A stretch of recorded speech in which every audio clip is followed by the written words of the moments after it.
வணக்கம். என் பெயர் டாக்டர் புருதவன். இன்று இந்த வீடியோவில் பார்கின்சன் நோயாளிக்கு நன்றாக உறங்க முடியாத போது எப்படி நன்றாக உறங்க வைப்பது என்பதை பற்றி பேசப் போகிறோம். அது கூட மருந்துகள் இல்லாமல் செய்வது மிகவும் சவாலான வேலை ஆகிறது. ஏனெனில் பார்கின்சன் நோயாளிகளில் நாம் பொதுவாக என்ன பார்க்கிறோம் என்றால் குறைவான தூக்கம் அல்லது தூங்க முடியாத நிலை அல்லது பலமுறை தூக்கம் களைவதை காண்கிறோம். பெரும்பாலும் இது யூரினின் காரணமாக ஏற்படுகிறது. இதனால் அவர்களின் உடலுக்கு ஓய்வு கிடைக்காது, அவர்களின் மூளைக்கு ஓய்வு கிடைக்காது மற்றும் பல ஆண்டுகளுக்குள் அவர்களின் உடலில் பார்கின்சன் தொடங்குகிறது.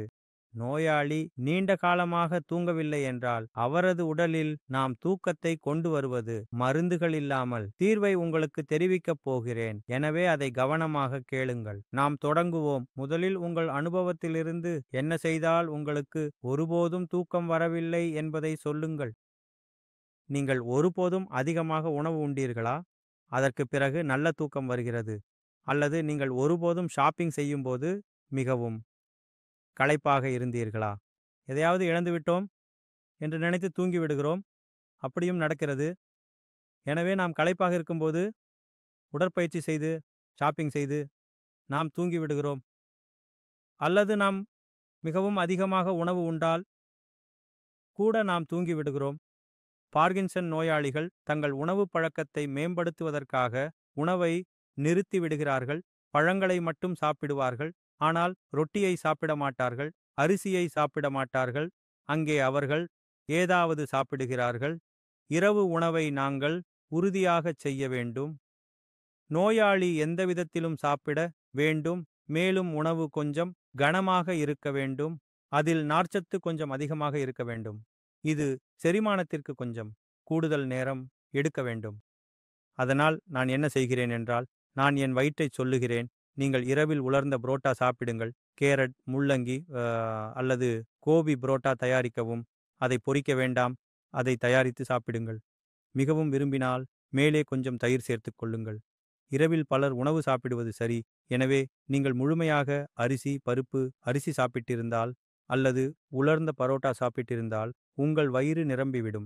வயிறு நிரம்புவதால் என்ன நடக்கிறது என்றால், உணவின் மூலம் உங்கள் உடலில் இரத்த ஓட்டம் உங்கள் மூளைக்குச் சென்று உங்களை உறங்க விடாமல் இருந்தது.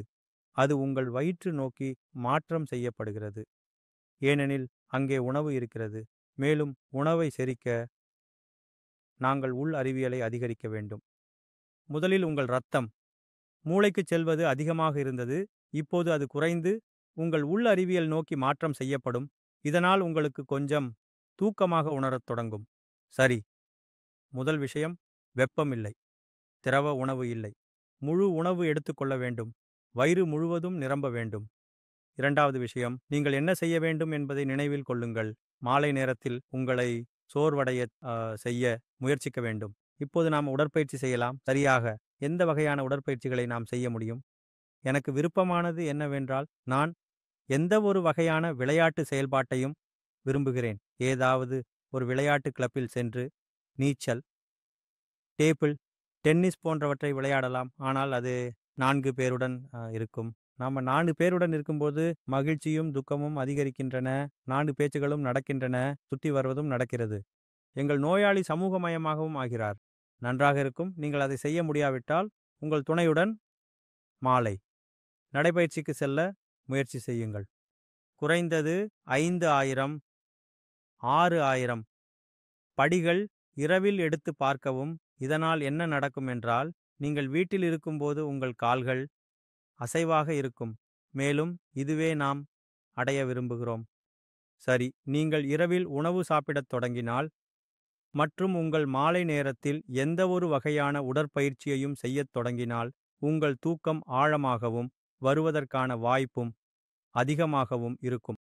இன்னும் உங்களுக்கு தூக்கத்தில் பிரச்சனை இருந்தால் நீங்கள் அழைக்க வேண்டும் மற்றும் உங்கள் இரத்த அழுத்தத்தையும் பரிசோதிக்க வேண்டும். ஏனெனில் நோயாளிகளுக்கு இரத்த அழுத்தம் அதிகமாக இருக்கும். மேலும் அதிக இரத்த அழுத்தத்தால் மூளைக்கு இரத்த ஓட்டம் அதிகமாக இருக்கும். இதனால் மூளை விழிப்புடன் இருக்கும். மேலும் நோயாளிக்கு தூக்கம் குறைவாக இருக்கும்.